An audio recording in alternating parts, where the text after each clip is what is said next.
We are wired up with a divider to bring the voltage down to 3.3 for the Pico from the jog, and we're going to test now.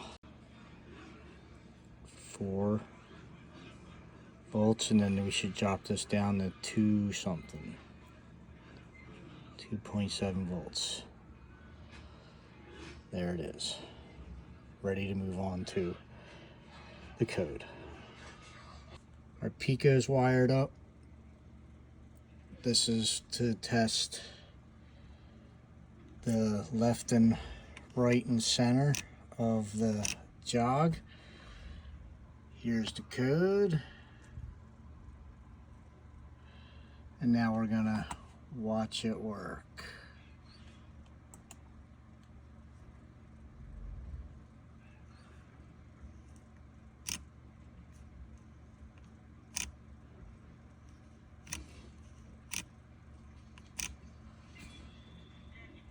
Shuttle's working. Let's see if we can get the inner dial working next.